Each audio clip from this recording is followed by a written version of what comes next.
Welcome to நம்ம வீட்டு சமையல். இன்னைக்கு நம்ம சமையல்ல மஷ்ரூம் பிரியாணி எப்படி செய்யறதுன்னு பார்க்கலாம்.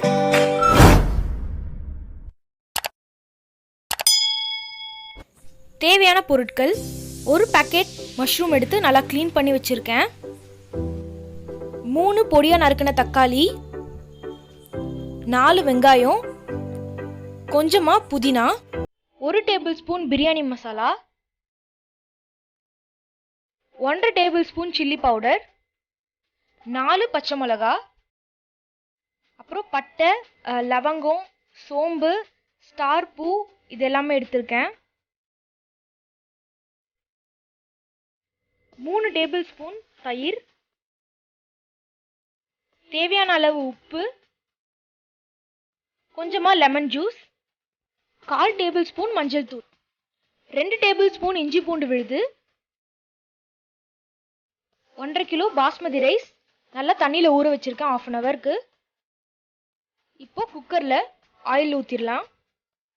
ஆயில் நல்லா சூடானதும் நம்ம பட்டை, லவங்கம், சோம்பு இதெல்லாம் வச்சுருந்தோம், ஸ்டார் பூ இதெல்லாம் சேர்த்துடலாம். வெங்காயமும் சேர்த்துக்கோங்க. வெங்காயம் கொஞ்சம் நல்லா வதங்கி வரட்டும்.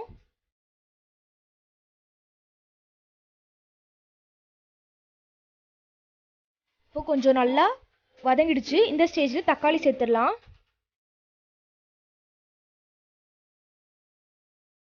பச்சை மிளகா சேர்த்துக்கோங்க. புதினாவும் ஆட் பண்ணிக்கோங்க.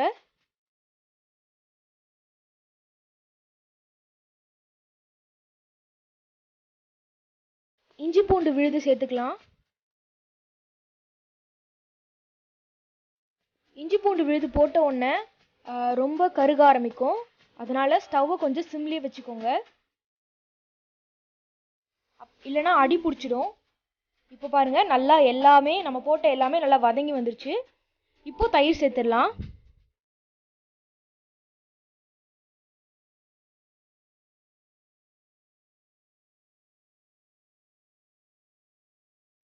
இப்போ க்ளீன் பண்ணி வச்சிருக்க மஷ்ரூம்ஸை சேர்த்துக்கோங்க.